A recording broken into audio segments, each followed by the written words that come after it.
Recetario Mascogo de Coahuila, colección Cocina Indígena y Popular número 51, editado por la Dirección General de Culturas Populares del CONACULTA. Y en esta ocasión nos acompaña la autora Paulina del Moral, la acompaña la maestra Rosa María Marcué y Mauricio Ávila Cerratos, quien es coordinador del Programa de Cocina Tradicional de México de la Dirección General de Culturas Populares y comentarista gastronómico de la Hora Nacional, a quien sin más preámbulo cedo la palabra. Adelante. Hola, buenas tardes. Sean bienvenidos a esta presentación del recetario Mascogo de Coahuila dentro del marco de la primera Feria del Libro de Cocina Tradicional. Y antes que nada quiero agradecer a Francisco Cázares, jefe de la unidad regional que nos acompaña, de la unidad regional de Coahuila, que viene en representación de la secretaria licenciada Ana Sofía García, que ella es secretaria de Cultura de Coahuila. Muchas gracias. Bueno, les quiero comentar, este recetario Mascogo de Coahuila fue editado por primera vez en el año 2000 dentro de la colección Cocina Indígena y Popular, y es un recetario único en su tipo. Realmente no hay otro recetario o otro trabajo de cocina tradicional Mascogo de Coahuila. En el año pasado, en 2014, se hace una segunda edición dentro de la misma colección, en coedición con la Secretaría de Cultura de Coahuila. Y bueno, sin más preámbulo, les voy a presentar a nuestra autora, Paulina Rocío del Moral González. Ella es originaria de Torreón, Coahuila, estudió la licenciatura en Ciencias de la Comunicación en la UNAM Xochimilco. Obtuvo el título de maestría en Antropología Social por el Centro de Investigaciones y Estudios Superiores en Antropología Social, programa ENA Chihuahua, y es doctora en Ciencias Antropológicas por la UAM Iztapalapa. En 1992 incursionó en la investigación social de las comunidades Kicapú y Mascogo del nacimiento Coahuila. Su libro Tribus Olvidadas de Coahuila contiene la primera monografía publicada en México sobre los afroseminores de Coahuila y Texas. Es productora y guionista del primer video documental bilingüe de este grupo binacional, titulado De Florida a Coahuila, la historia de los Mascogos y Seminole Blacks. Publicó en el año 2000, como les dije, la primera edición del recetario Mascogo de Coahuila, con el número 51 dentro de la colección Cocina Indígena y Popular, editada por la Dirección General de Culturas Populares del CONACULTA, y el cual se está reimprimiendo, y actualmente es investigadora huésped en el CIESAS en la Ciudad de México. Les cedo la palabra.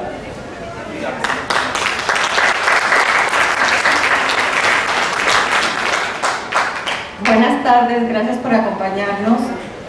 Son muy pocas las ocasiones que tenemos para presentar en los encuadres correspondientes, con un marco tan vistoso como esta feria del libro de cocina, este material sobre los Mascogos. Seguramente algunas personas, tal vez la mayoría, no sepan cómo llegó esta comunidad a nuestro país.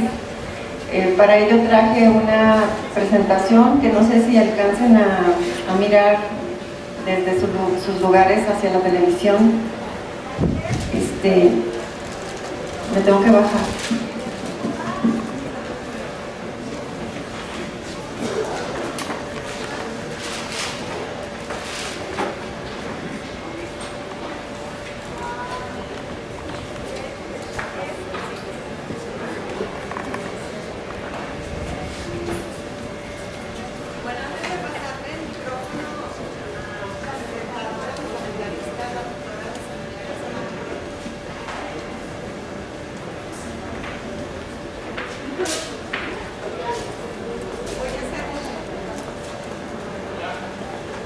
Voy a hacer una introducción histórica sobre el grupo.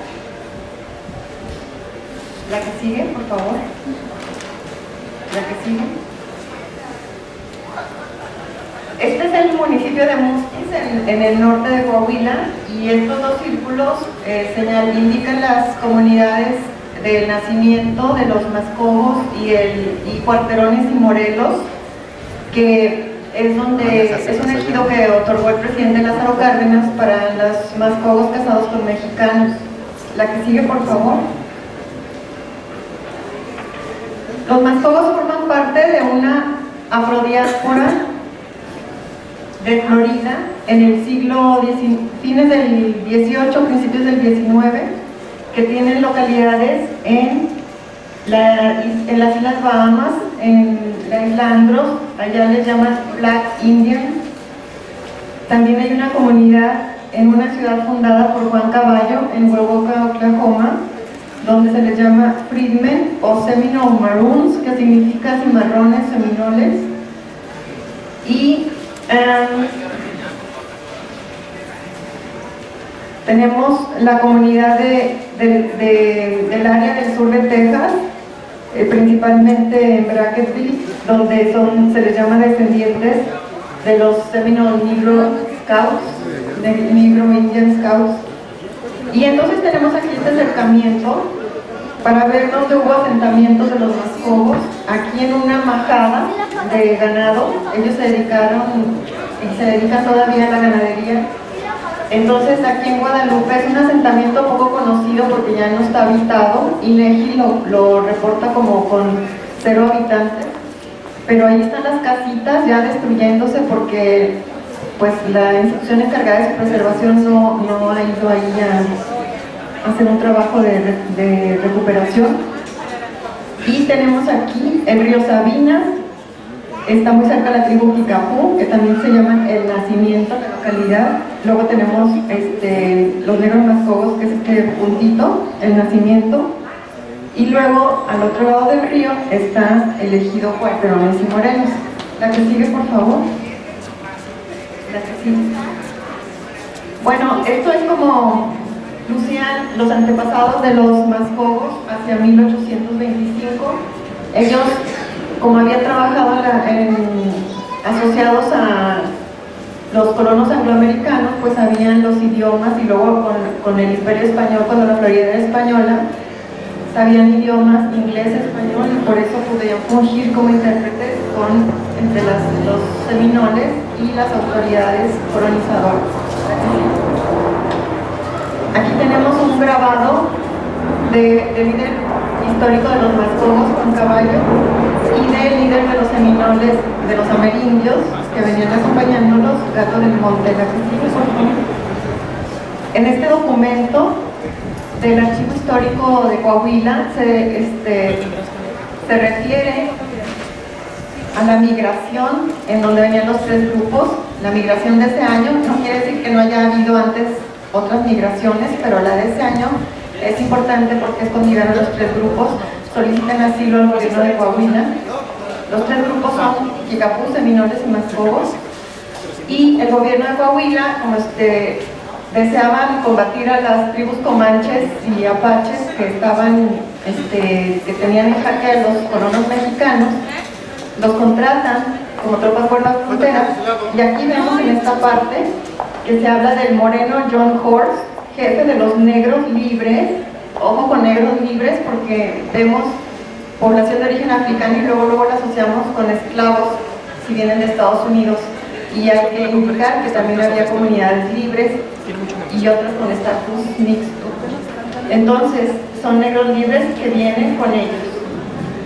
Y el que los representa se explicó en el idioma de su tribu, se refieren a Gato del Monte, interpretada en inglés por el negro John Horse y en castellano por el alférez de la colonia de San Vicente.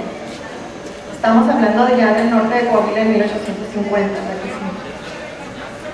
Aquí en uno de los censos, porque hubo varias oleadas migratorias, no nos casemos con estas cifras, pero aquí tenemos seminoles, Kickapoo y mascogos negros. Este nombre de mascogo probablemente tiene que ver con la filiación con un grupo lingüístico, Muscogee, y también que era la lengua que hablaba la Confederación Creek, a la cual pertenecían los seminoles y los negros asociados con ellos, los que aquí en México se conocieron como mascogos. Tenemos este óleo de un pintor francés de la corte de Maximiliano, donde vemos, el subtítulo dice Embajada de la tribu Kickapoo visitando al emperador. Y la que sigue, por favor. Aquí vemos a un personaje negro que solamente tenían dos intérpretes, o el negro Abraham o Juan Caballo, y no es el negro Abraham. Por lo tanto, inferimos que es Juan Caballo, como vimos en el documento anterior. Sigue, por favor. Bueno, tenemos estas cifras de INEGI para el año 2010. En el nacimiento de los negros mascogos tenemos reportada una población muy pequeña de 253 habitantes y en Cuarterones y Morelos una de 85 habitantes. Yo personalmente, como es una población que está en continuo movimiento y que van y vienen del otro lado de la frontera, yo busco financiamiento para hacer mi propio censo porque no sé por qué no me convencen estas cifras. ¿Me sigue, por favor? Como vemos en el sello del Comisariado Ejidal del Nacimiento, negros mascogos. Aunque ya en la Convención de Durban se estableció que no se debe usar la palabra negros porque no es políticamente correcta, sino la de afrodescendientes. De todos modos, las comunidades afromexicanas tienen sus propios nombres y los antropólogos nos atenemos a esos autoetnónimos. ¿La que sigue? Y vemos que también las autoridades municipales siguen usando la palabra porque este señalamiento se hizo en el marco de la iniciativa de declarar a Mosquis Pueblo Mágico. Estamos hablando del 2014. ¿La que sigue? Aquí vemos que traen la camisa de la cabalgata de ese año, donde ellos se autodenominan y se autoadscriben como tribu mascogos. Una imagen del paisaje. Esta es una calle típica del Nacimiento, donde vemos al fondo la típica casa de adobe longitudinal que nos recuerda las construcciones longitudinales de los Seminoles de Florida, y una casa mexicana. Aquí está doña Micaela, y en una casa tradicional. ¿La que sigue? Todavía los que no perdieron todo su ganado en la helada negra del 2015 tienen estos rebaños de cabritas que les permiten la subsistencia. Y la que sigue, hay un fuerte etos vaquero, con lo cual me refiero a que tienen una personalidad y toda una forma de ser que está inspirada pues en la ganadería, en las habilidades ecuestres, en la vida ranchera. Aquí los vemos el día de la fiesta de los negros de este año, en donde van encabezando la cabalgata, y aquí la bandera, atrás la bandera de México. Esta es en la cabalgata de abril, donde es la cabalgata regional que van de muchos ejidos a participar, cada quien con sus habilidades, y pues vemos que traen sus camisas para identificarse. También hay un contingente, un carro alegórico donde van representantes de la tribu Kikapú. Comunidad tribu Mascogos. Los caballos son muy importantes. Acuérdense que su líder histórico se llamaba Juan Caballo.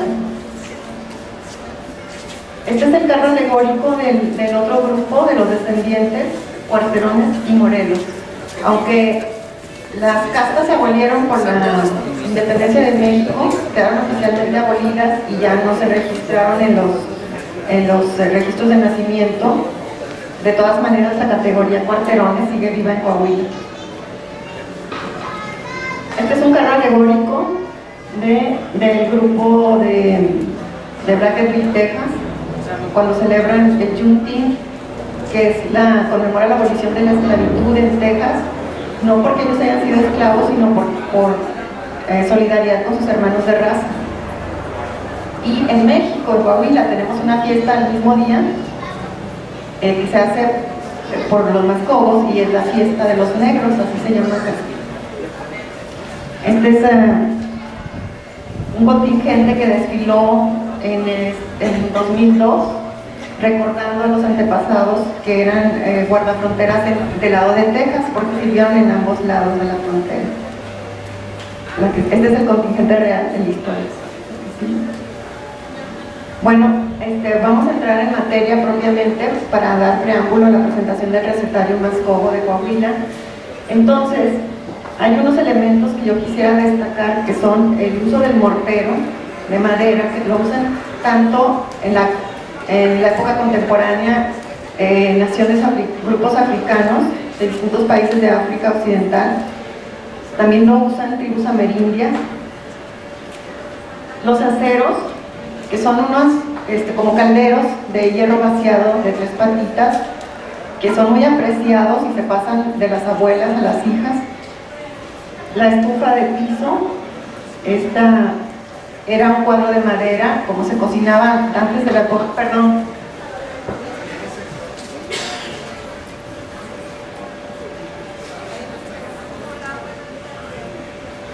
Las estufas de hierro vaciado, que se usan no solo entre los mascogos, sino en toda el área de Texas, del sur de Texas y del norte. También en Chihuahua se usan estas estufas para calentar las casas, que son inviernos muy severos.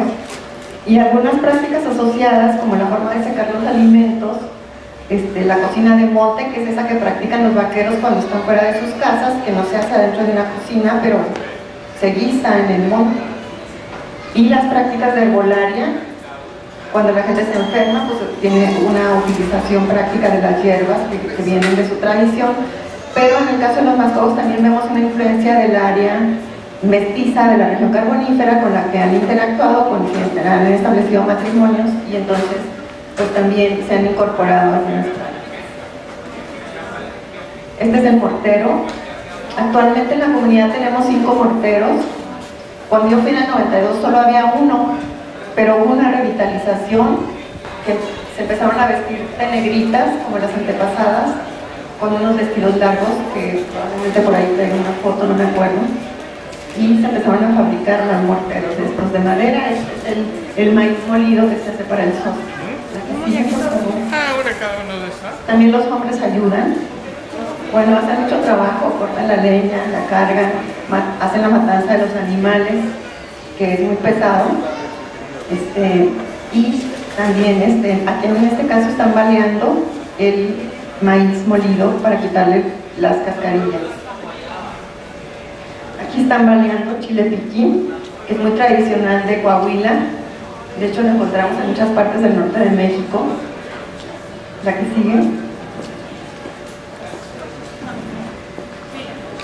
Ya cada estación tiene sus comidas. Entonces, digamos, cuando empieza a hacer frío, que ya está en las calabazas, que ya hay muchas calabazas, mucha cosecha de calabazas, se usan estos aceros y se cuece o se hace dulce de calabaza, y también se secan las semillas para hacer empanadas.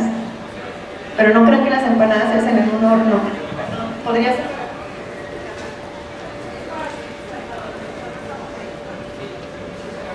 Perdón, pero es que me acaban de robar un PowerPoint y estoy un poco molesta y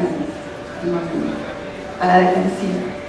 Bueno, les decía que no se hornean en horno, como nosotros en las cocinas mexicanas, sino se hornean aquí en los aceros, con una cama de brasas abajo, otra cama de brasas arriba.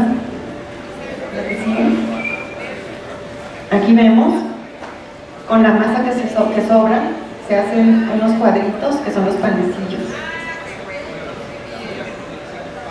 Y también tenemos una influencia muy fuerte del componente del maíz, aparte del sosque, que es el atole que se hace para la fiesta de los negros, pero también en tiempo de frío, para tomar algo calientito. Está este pan de maíz, parecen unos hot cakes grandes, y son como acompañamiento para otras comidas que se hacen en esta época. Esta es la forma de secar la carne, y para hacer los chicales en Semana Santa, con maíz seco. También en época de cacería, cuando andan los picapús cazando sus venados para sus rituales, en tiempo de frío, los mascogos también van. Y como la carne del venado es muy seca, ellos la combinan con carne de puerco para hacer los tamales.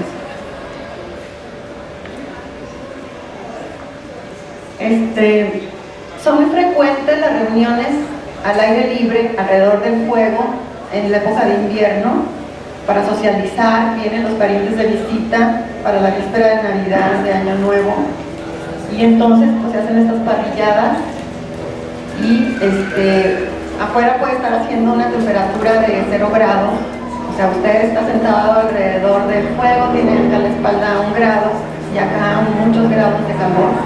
Entonces la práctica ahí es donde hace como tortillas así para calentarse y luego ya se regresa otra vez y a comer y entonces uno gana mucho peso.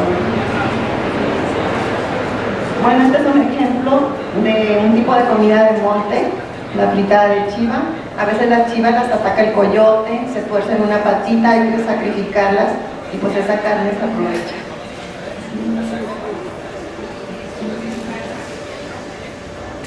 Esta es una escena de la fiesta de los negros. Y este es un uso inapropiado de la cultura de los mascogos. Se molestaron mucho las señoras mascogas cuando vieron este anuncio, porque estaba en Musquis y es una comercialización de parte de los mestizos, en donde están promoviendo una imagen exótica de la negrita y las tortillas de harina, y pues ya lo quitaron. Pero pues antes de que lo quitaran yo traje el documento para que vean cómo de pronto hay apropiaciones, unas que son dignas y otras que no lo son.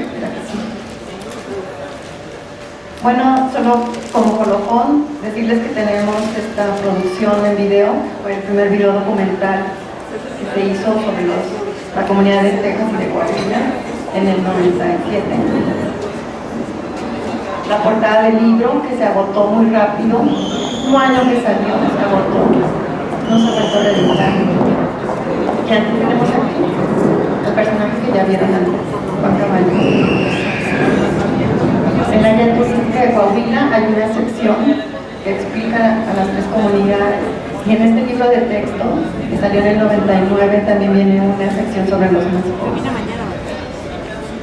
Este es el libro que hoy presentamos la segunda edición y que, aunque se hizo muy rápido y dejó muchas recetas fuera, el valor que tiene es que está basado en el recetario de doña Gertrudis Vázquez, que fue una de las mujeres más importantes del Nacimiento y que pues era negrita limpia, que es la categoría que usan ellas para describir a alguien que no se ha casado con mexicanos, y entonces muchas de las recetas de su recetario están aquí. ¿Sí? Bueno, aquí estamos entregando el recetario a la reina Cuet, que la lengua que hablan que hablaron los antepasados aquí de las islas de Georgia está emparentada con la lengua que hablaron los negros seminoles. Digo hablaron porque ya quedará 1 o 2 viejitos que la entienden, pero ya no circula, no se habla. En el Nacimiento hay 2 personas que entienden un poquito, entienden, no la hablan. ¿Sí? Y eso es todo por mi parte. Muchas gracias. Y les cedo el micrófono a los organizadores y a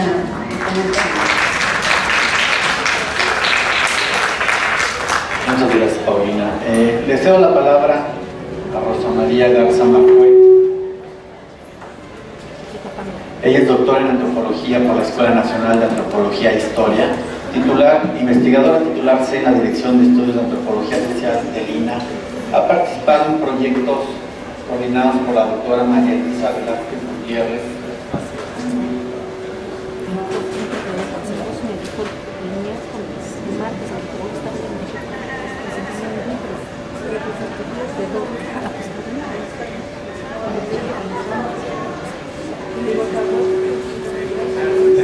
Le cedo la palabra a la doctora Rosa María Garza Marcuet. Gracias. Bueno, yo actualmente soy coordinadora de una línea de un programa nacional sobre comida, cocinas, modernidad y cultura en México. Yo coordino la línea de patrimonio cultural y bueno, agradezco muchísimo la invitación tanto de la Dirección General de Culturas Populares como del Museo de Culturas Populares y especialmente de Paulina, que me haya confiado la presentación de este libro tan especial. Este recetario recopiló recetas de cocina, pero más que haber recopilado recetas de cocina, tiene una gran virtud que debería tener cualquier texto que hable de la cocina de alguna comunidad. Es decir, este libro habla de la historia y de la cultura del grupo o comunidad más grande. Este trabajo tiene varias cualidades y intentaré señalar las que considero más importantes. Es un libro de varias manos. ¿Por qué? Porque además de la autora, están las mujeres que brindaron sus conocimientos y en especial lo que ya mencionó hace un momento Paulina, doña Gertrudis Vázquez. Ahora bien, ¿por qué es importante hacer este tipo de libros? Pero este tipo de libros, con historia y cultura. Porque la comida en México, así como sus significados y usos, indican la vigencia de valores culturales colectivos, como acabamos de escuchar. Y al ser colectivos son compartidos y tienen un profundo arraigo en la vida social y en la historia. La continuidad de muchas tradiciones culinarias ha persistido, no obstante que los cambios ambientales y nutricionales han sido muy drásticos en algunos casos. Y este libro es un ejemplo. En las cocinas actuales mexicanas encontramos la tradición alimentaria de las sociedades prehispánicas, cuyos ingredientes ya sabemos en torno a qué giran: al frijol, al chile, al maíz, a la calabaza, al jitomate. Es decir, son muchos los elementos, los ingredientes de origen prehispánico que siguen presentes en la cocina mexicana. Pero restringir estos ingredientes a la conocida tríada mesoamericana, maíz, chile y calabaza, es negar la riqueza de la biodiversidad de México. En la actualidad, muchas prácticas culinarias siguen vigentes en gran parte de los grupos indígenas y en la sociedad en general, y que combinadas con elementos de otras culturas, como acabamos de ver, como la española, la oriental, la francesa, la inglesa, la africana, como es este caso, dieron como resultado una enorme riqueza y variedad de manifestaciones gastronómicas en todo el territorio nacional. Incluso a veces es difícil poder discernir cuál práctica culinaria es exclusivamente de origen mesoamericano o tiene otros orígenes.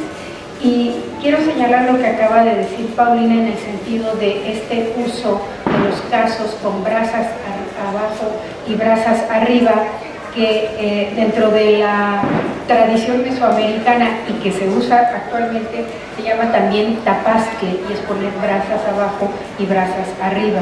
Incluso un cocinero francés dijo que era el antecedente de la olla express. Entonces, ¿quién lo hizo primero? ¿Los indígenas mesoamericanos o las poblaciones de otros países que llegaron? O eco, ¿no? Esta es una similitud, me parece que interesante. El estudio de estas prácticas alimenticias es importante, ya que tienen un lugar muy preponderante para la configuración del perfil propio que constituye y caracteriza a cada agrupación humana. La manera como se alimenta un pueblo define aspectos básicos de su identidad y de su creatividad individual y colectiva. Además, manifiesta la infinidad de formas y combinaciones de productos naturales y el conocimiento de la biodiversidad, y así como sus modos de relación, apropiación e intercambio con el entorno natural y con productos e ingredientes que llegan de otras culturas. Consideramos que la cocina es un elemento primordial del patrimonio cultural y es el ámbito en donde se producen y transmiten los sabores y saberes de la cultura, en donde se dan cita olores, sabores, conversaciones, gustos, ingredientes, nostalgias.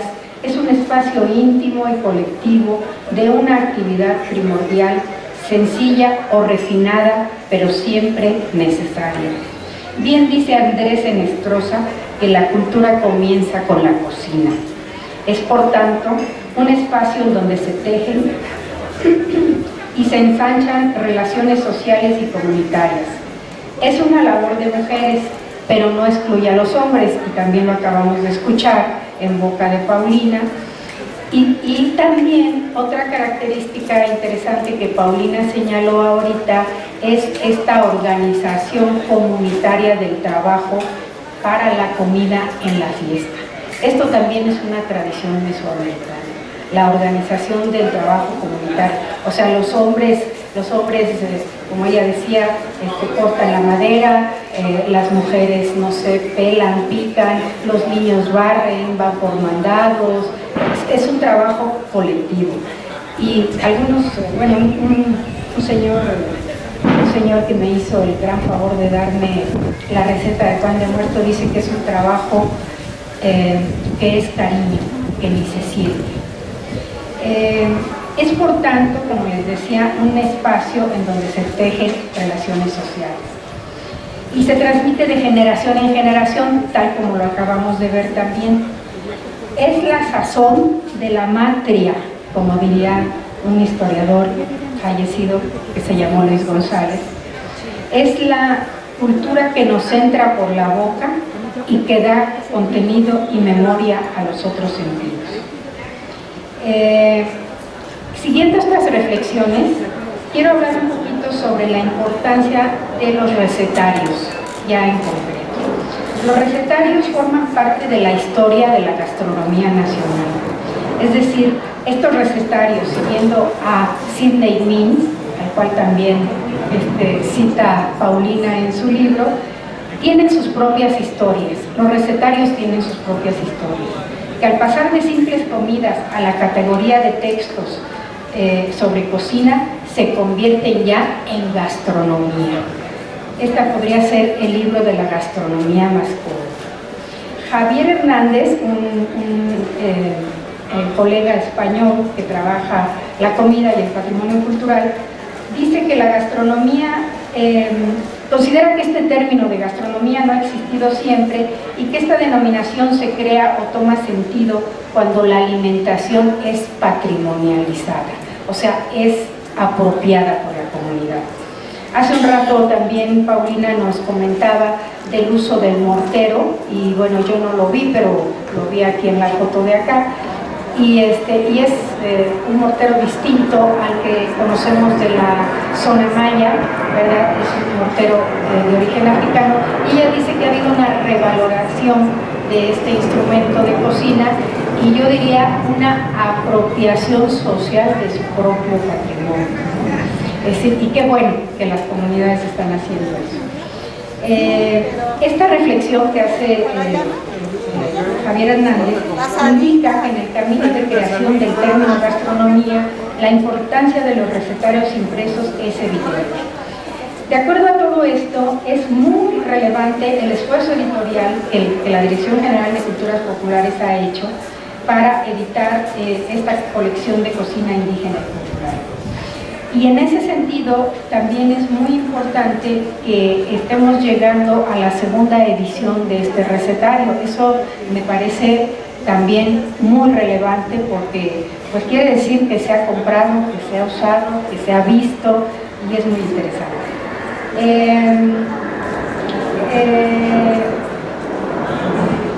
Siguiendo a Mintz, también a Sidney Mintz, que tiene cosas muy bonitas que decir sobre los recetarios, él dice que los recetarios tienen sus propias historias y que al pasar de simples comidas a la categoría de textos se convierten en gastronomía. Perdón, esto ya lo dije. En fin, bueno, la reedición del libro que hoy nos reúne tiene esas virtudes a las que acabo de referirme, pero una de primerísima importancia, de primerísima relevancia, a través de otro texto importante que ya señaló también Paulina y que desafortunadamente está agotado y que no hemos podido leer, que se llama Tribus Olvidadas de Coahuila. Este texto no solamente nos muestra la gastronomía de los Mascobos, nos muestra la historia y la cultura de un pueblo invisibilizado, olvidado, desconocido, y que los que en algún momento supimos que en Coahuila había afrodescendientes, pensamos que, pues, que habían llegado en la colonia, como tantos otros que entraron por Veracruz, por Guerrero, por Oaxaca. Entonces, esa es una gran virtud, pero de veras de primera importancia de este trabajo. Ella ya hizo una disertación, una reflexión histórica, y bueno, pues es la especialista. Yo no tengo mucho que decir en ese sentido, más bien aprendí a leer esto. Pero me parece tan interesante señalar algo que tiene que ver con esto de la apropiación del patrimonio cultural y de la comida como parte de la identidad de una comunidad. Ella nos señala que en la segunda mitad del siglo XIX, 1850, llega este grupo de Mascobos a la comunidad del nacimiento en Melchor Musquis, Coahuila. Estas personas de origen africano se asentaron en tierras mexicanas, les fue otorgada la ciudadanía mexicana y venían junto con indígenas seminoles, porque no querían ser recluidos en reservas ni seguir siendo explotados. Fíjense que algo que me ha llamado mucho la atención, y a mí me encantaría que nos lo aclarara, bueno, nos lo explicara un poquito más Paulina, es que estas personas llegan en 1850. Una de sus fiestas principales, como ella lo señala en el libro y lo acaba de decir también, es el Día de los Negros, aunque sea políticamente incorrecto decir negros, pero así ellos se autodenominan. El Día de los Negros, que justamente es un 19 de junio, cuando se proclama la emancipación de los esclavos en Estados Unidos durante el gobierno de Lincoln, y que llega tarde a Texas. Llega tarde 2 años y medio después de la proclamación, según encontré yo en internet, porque no estaba segura de las fechas. O sea, me llama mucho la atención. Ellos llegan en 1850. El fin de la esclavitud en los Estados Unidos es en 1875, un 19 de junio. Sin embargo, los afroamericanos radicados en Texas, a lo mejor estoy equivocada, lo supieron 2 años y medio más tarde, los de Texas, en 1867, o sea, después de la proclamación, que había sido el 1 de enero de 1863. Las explicaciones son varias, pero creo que no vienen al caso aquí las explicaciones. Lo significativo es que estas personas que llegaron en 1850, es decir, antes de la emancipación, de la abolición de la esclavitud, según las fechas que yo tengo, a lo mejor estoy equivocada, celebran, hacen la festividad de la abolición de la esclavitud en el famoso Día de los Negros, en donde hacen gala de sus mejores guisos, como ya lo señala en el libro. Incluso familias que residen en los Estados Unidos regresan a esta fiesta y saborean sus tradiciones culinarias.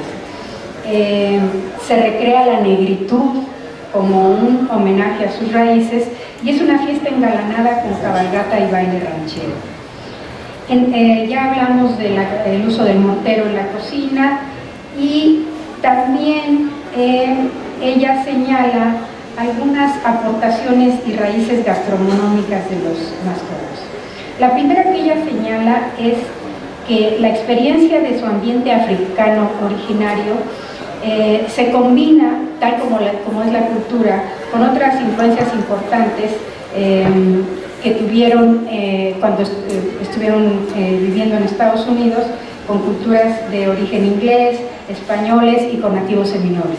Incluso ella lo dijo hace un rato, pues se vuelven bilingües o plurilingües, ¿no? O sea, manejan varias lenguas y se convierten en intérpretes.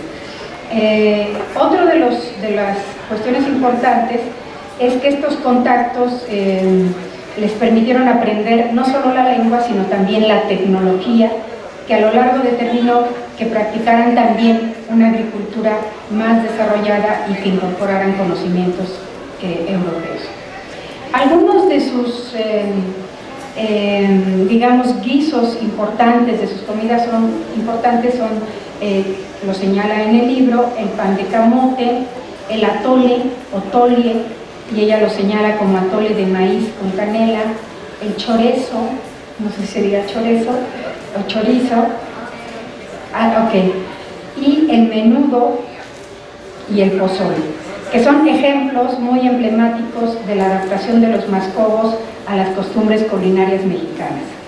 Y en relación a la comida ritual está el sosque y el tetapún. Y tal como sucede cuando distintas culturas conviven, ya sea en libertad o en la opresión, los respectivos conocimientos de flora, fauna, los intercambios de conocimientos a través de la comida, la música, el conocimiento de la naturaleza, etc., hace que todos los elementos culturales compartidos se recreen, se creen nuevos, se reelaboren y se adapten a las condiciones actuales. Así es la cultura, pues la cultura, como dice Sidney Mills, se usa y tiene vida. Y justamente de esto nos habla este libro, esa es otra de sus cualidades. Y habla también de otras influencias de origen africano, como la música y creo que solamente la música. Bueno, trabajos como este nos permiten abrevar en el conocimiento de las distintas culturas y comidas que conforman actualmente este país y en el que no, insisto, no solo hay influencias indígenas y españolas, sino africanas, francesas, inglesas, asiáticas, entre muchas otras. Finalmente invito a los presentes a adquirir este libro, a que se acabe nuevamente esta segunda edición y a leerlo, pues repito, reúne los requisitos óptimos, los mejores requisitos para aprender y apreciar la cultura culinaria de este grupo invisibilizado y que forma parte de nuestro país, que son nuestros paisanos, los más pobres. Muchas gracias.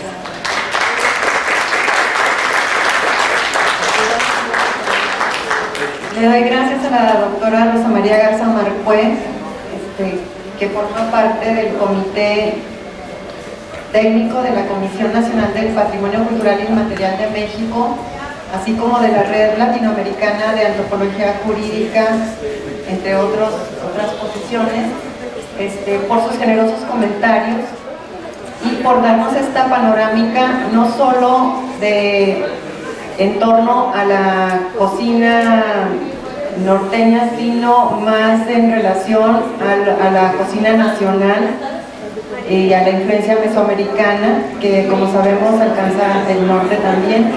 Y a continuación me gustaría añadir otro contexto al recetario, que es la investigación que ha hecho nuestro patrocinador y presentador esta tarde, Mauricio Ávila, en torno a la comida de la frontera y cómo estas influencias culturales se reflejan en el recetario Mascobos.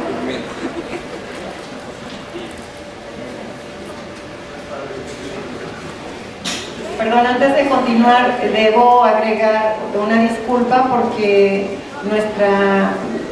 la persona que teníamos nuestra invitada especial de la comunidad Mascobo, no pudo venir por cuestiones de salud. Francisca Bosques Vázquez, hija de doña Gertrudis, ella está ahorita en Georgetown, Texas, y tiene una condición renal delicada, por lo cual no podía hacer todos estos viajes de Texas a Nacimiento, de Nacimiento a Saltillo, de Saltillo a México y al revés.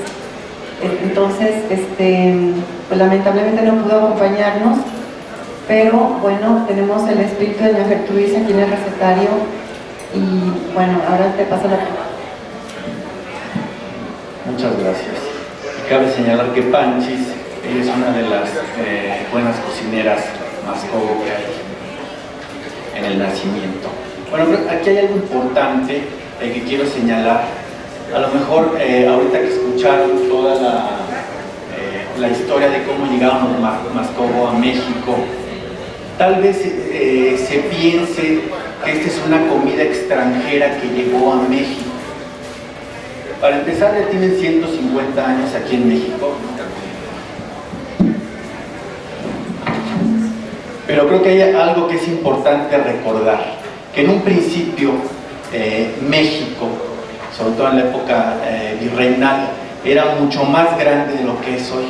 Realmente estaban todos los territorios de Alta California, de Nuevo México, de Texas, incluso Luisiana, y llegaba hasta Florida. Entonces quiere decir que los Mascobo eran mexicanos desde hace muchísimo tiempo. Lamentablemente poco a poco se fueron perdiendo estos territorios. Primero se perdió la Luisiana. México se independiza en 1821 y los Mascobos llegan en 1850 a México, después de que se pierde la Florida y pasa a ser de Estados Unidos. Pero entonces más bien lo que pasó es que nos volvimos a reunir y esa comida regresó a México y perdura hoy en día todavía en el nacimiento y lugares aledaños. Aquí lo que es importante señalar, cosas que vienen en el recetario: mucha de la comida que hay en el nacimiento es propia del norte de México. Hay mucha comida con cabrito, amorradillo, fritada, barbacoa, ¿cómo se llama? Ataúd, macho, patagorría, hay pozoles. Pero hay toda una serie de platillos que son muy característicos de ellos, sobre todo los panes. Uno de esos panes es el tetapún, que es un pan elaborado con puro camote, por ejemplo, que lleva 10 horas de cocción. Se cuece de la manera que nos señaló Paulina, en aceros, con brasas abajo y brasas arriba. Otro de los panes típicos es, por ejemplo, el sosque bread, que es un pan hecho a base de maíz, de un maíz que se cocina antes y queda una masa esponjosa, que se cuece en 10 minutos. O está el mismo pan de elote, que es de puro elote, que también se cuece de esta manera. Pero sigue habiendo más panes. Están los panecillos, que son los panes dulces, que es la misma masa con la que preparan, por ejemplo, empanadas rellenas de calabaza. Y la investigación nunca termina y se han seguido descubriendo nuevos panes, algunos panes de masas ácidas. No sería raro que hubiera ahí también panes de harina. Está el fried bread, que a lo mejor no viene aquí, pero hay nuevos panes, y hay muchísimos panes, que es una característica, por ejemplo, de los Mascobo. Hay otras comidas típicas como la ensalada de papa de los negros, que ellos así la llaman, que es para las fiestas. El asado, que es un guisado de cabrito con chile colorado y un poco de harina de flor, lo que hace que se espese, por ejemplo, este platillo. Y entre las bebidas está el sosque, que es un atole de maíz crudo, se cuece directamente. Y aquí lo interesante es que al final de la cocción se le agrega ceniza, y es una nixtamalización también, que es al final, que ayuda a que se digiera bien y a que no tenga acidez. Entonces hay toda una serie de platillos que sí llegaron directamente de Florida, que se siguen conservando, y hay más, se van a seguir descubriendo, y esperemos que pronto haya más sobre los mascólogos y los seminoles en recetarios futuros.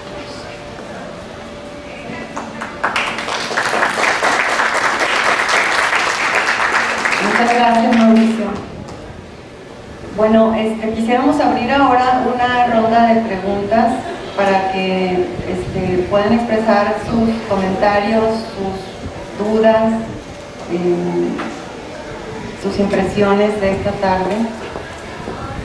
Creo que tenemos aquí personas de Coahuila, ¿no es así? ¿Hay algún comentario? ¿Hay un micrófono, por favor?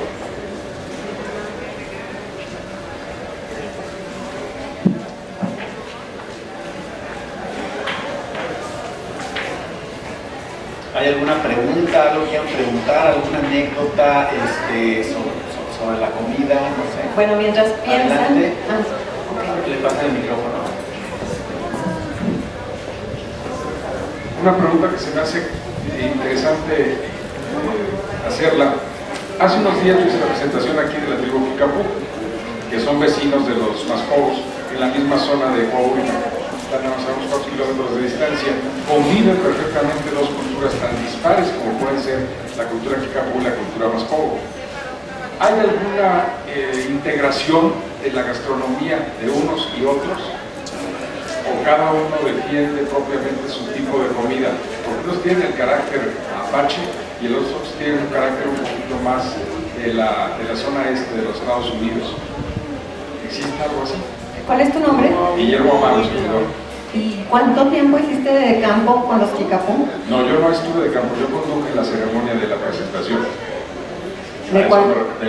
Se hizo aquí, se hicieron dos presentaciones sobre la tribu Kicapú, sobre las fotografías que hizo Siller y okay. muchacho. Se hicieron una en el Senado de la República y otra aquí.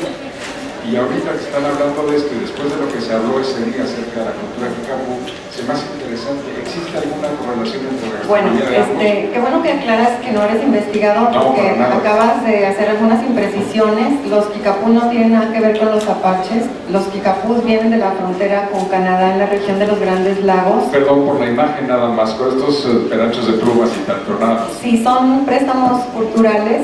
Yo le pregunté a Chito, el hijo del difunto Chacoca, le dije, oye Chito, ¿por qué si el penacho tradicional Kicapú es una pluma de águila, según las versiones que me dieron los viejos Kicapús en 1992, ¿por qué ahora usas ese penacho casi hasta el suelo, ¿no? Larguísimo?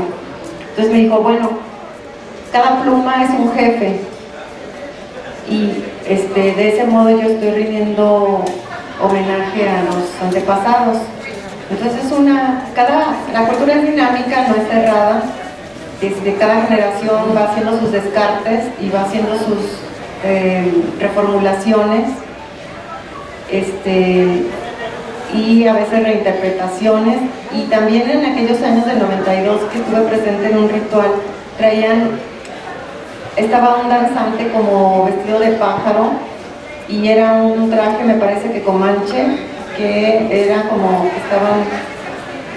que la fiesta estaba abierta a otras manifestaciones también, no exclusivamente Kicapús. Respecto a la convivencia, efectivamente son vecinos, pero cada quien mantiene su autonomía cultural. Hay una subordinación económica. Ha habido subordinaciones económicas a lo largo del tiempo, porque en el pasado, dicen los Mascogos, que cuando ellos tenían mucha producción en sus campos, se empleaban como jornaleros los Kicapús con ellos. Dicen, pero ahora que ya tienen el casino, que ellos son ricos y que ahora nosotros tenemos sequía, ahora nosotros somos sus empleados. Las mujeres van a cocinar en ciertos rituales, no en todos, porque los Kicapús son muy tradicionales y hay ciertos rituales en donde no se permite ni la entrada de personas ajenas ni de vecinos incluso. Solo conozco un matrimonio entre una persona Kicapú y una Mascoga. Fuera de eso, que es un caso muy raro, la subordinación económica que menciono ahora tiene que ver con que los Mascogos, las mujeres especialmente, tejen los tapetes de tule para las casitas tradicionales. Los Kicapús tienen reservas respecto a... tienen tabús muy estrictos sobre la contaminación. Por ejemplo, una mujer menstruante no puede cocinar para los ancianos. Entonces, aunque haya mujeres Mascogas que cocinan, pues tienen esa restricción. Y también tampoco se puede derramar sangre en su territorio, no puede entrar una mujer menstruante, así que cada cultura tiene sus restricciones. Entonces yo no hablaría de un mestizaje. Hay que ser muy cautos con esto. También los Mascogos tienen restricciones respecto a sus cantos. La razón por la que no se transmitieron hoy los cantos es porque dice doña Lucía que los cantos son para contextos de funeral y de Año Nuevo y Navidad, y no son para diversión de la gente. Entonces Yo como antropóloga tengo que acatar esas restricciones y en todo caso la forma de verlas pues es a través de un documento científico, como puede ser un documental en donde se pidieron los permisos correspondientes y todo eso. También la razón por la que pido que no se grabe ni se cuelgue en internet es porque esto puede causar molestia a los mascogos, decir, a mí no me pediste permiso para subir eso, ¿verdad? Entonces, esa es la razón. Y aprovechando que tengo el micrófono, quiero contestar la pregunta que me hizo la doctora Garza Marcuer respecto a por qué se celebra en la fecha de Texas, de la emancipación de Texas. Yo la verdad no recuerdo si fue un poco antes o un poco después. La dinámica de Texas siempre ha sido un poco aparte del resto de Estados Unidos. Entonces,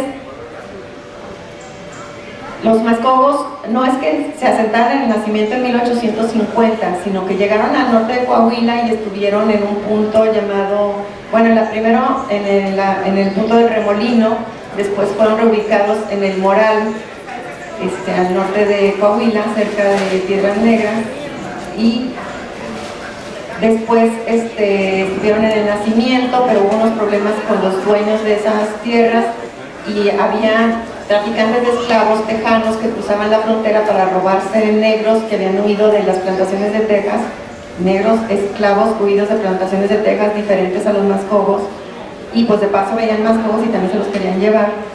Y entonces el gobernador Vidaurri los reubicó en Parras, y entonces es como hasta 1866 que ya regresan al nacimiento, 65, 66, y entonces cuando Benito Juárez anda en la famosa huida hacia el norte, pasa por ahí, bueno, no que pasa por ahí, pero es la fecha en que les otorga la propiedad definitiva de las tierras del nacimiento.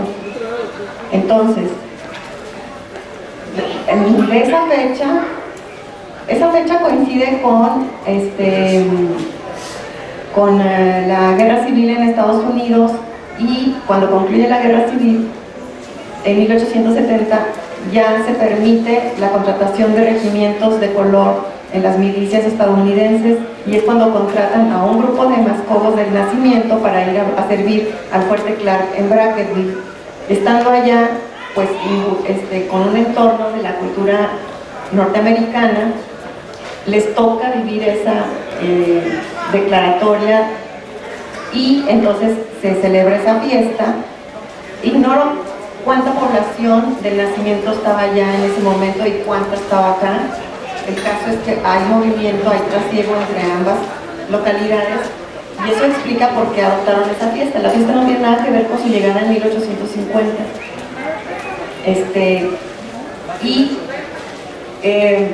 Pues es una fiesta secular, no es una fiesta patronal, es una fiesta secular, que conmemora un hecho cívico, histórico y de celebración de la negritud. No sé si contesté tu pregunta, y no sé si haya más preguntas por allá.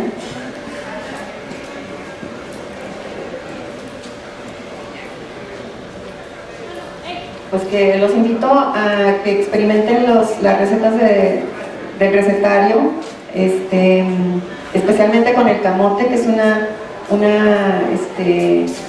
pues un tubérculo que tiene una importancia simbólica muy grande, porque en algunas culturas africanas el camote es una deidad. Adelante. Muchísimas gracias.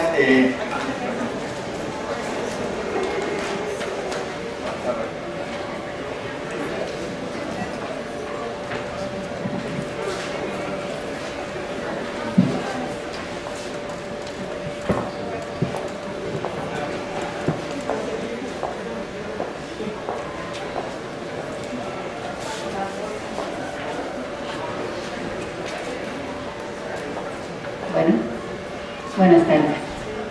Mi nombre es Raquel Torres y soy coautora del recetario de cocina afro-mestiza de Veracruz. Entonces sí encuentro similitud en algunos platos, en algunos platillos que mencionaste, inclusive de los ingredientes, como hierbas, comidos.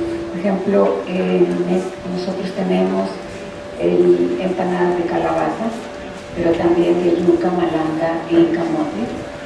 Tenemos pan de maíz de yuca, malanga y camote. El secado de carnes es exactamente como lo presentas en muchas de estas comunidades en todo caso, afro-veracruzanos. Y la fritada de chiva o de chivo, en todo caso para nosotros también es mondongo o gandinga, que es el uso de las vísceras de chivo, pues lo tenemos también en presente. Y me parece que sí hay alguna similitud. No he leído el libro, desafortunadamente ahorita me arrepiento, pero prometo hacerlo y estar en comunicación contigo. Gracias, Rafael. Y otra cosa, sí me llamó mucho la atención el uso del mortero, porque tú presentas dos fotos, hay dos fotos en donde un mortero es el que se usa inclusive en Veracruz, y de nuevo que trata tu foto de 1990 y algo, es muy muy diferente, y inclusive me parece hasta no africano, es como una nueva versión, ¿no? No sé, pregunto. Sí, bueno, te agradezco que hayas añadido ese contexto que nos faltó, que es la comparación con las recetas de otras comunidades afromexicanas. Es un trabajo que tenemos todavía en proceso y no hemos podido ahondar precisamente porque desconocemos las traducciones, es como esta que nos dices de que la fritada sería el equivalente del mondongo y gandinga, ¿no?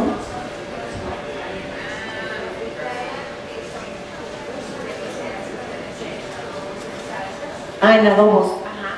Y eso sería para nosotros una fritada. Y la gandinga es como mondongo, pues un mondongo, pero solo que las vísceras son de chivo. Ok.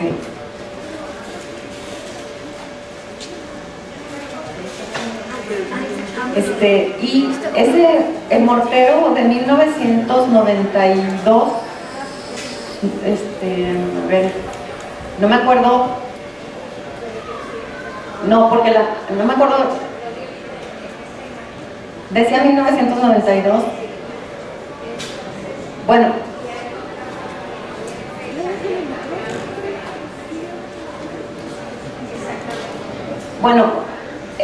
no sé, ahorita tendríamos que verlo, pero el primero que yo encontré en 1992 estaba en poder de doña Gertrudis y dijo que se lo había hecho un kikapú.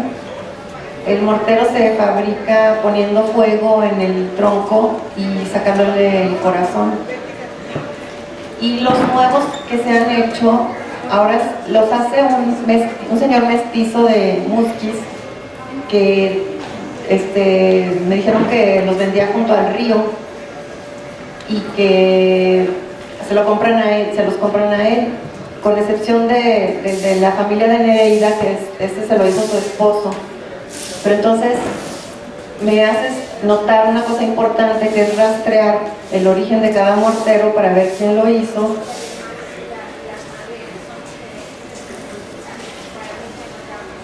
Sí, hay distintas coloraciones, son de distinto árbol, y me gustaría mucho saber cómo es el mortero de usted, de qué madera. Bueno, pues alguien más se lo nota. Hay de maderas de capulín, de cedro y de café, por ejemplo. Los morteros de café, para mortear café, son de las maderas del café, pero ya no es africano, aunque se parece. ¿Alguien más? ¿Alguna otra pregunta que haya? ¿No? Sí, adelante, claro que sí. Yo quiero señalar la riqueza que se está dando ahorita de intercambio de tradiciones, de culturas. Yo creo que eso es, digamos que uno de los objetivos de esta feria, ¿verdad? Y la presencia de personas como doña Raquel, que es muy reconocida por su trabajo en los recetarios, nos ayudan a nosotros, los investigadores, a poder hacer estas comparaciones y poder ubicar pues, los rasgos culturales de distintas comunidades. Yo quiero decir algo ya por último y que me parece muy, muy importante. Ya lo dije, pero quiero insistir. Quizá vieron a Paulina, como ya lo explicó ella, celosa de sus datos, celosa de su trabajo, cuidadosa, primero por lo que ella señaló en el sentido de su compromiso que ha tenido con la comunidad y que tiene actualmente, pero además porque es de, pues creo que de las únicas investigadoras que hay en este país que ha hecho trabajo sobre los mascobos, sobre los kikapús, y entonces tiene que cuidar su material, porque luego algunos investigadores tienen la mala costumbre de no citar, de refritear y de apropiarse del trabajo de otros. Y creo que ha sido tristemente en algunas ocasiones el caso de Paulina, y por eso yo entiendo ese celo y ese cuidado, ¿no? Porque es una comunidad poco estudiada por otros. Muchísimas gracias. Les agradecemos mucho y yo creo que pronto tiene que haber una reunión de Veracruz con la Costa Chica y Coahuila y también el sur de Quintana Roo. Y va a haber muchas similitudes. No podemos ahondar muchísimo, pero sí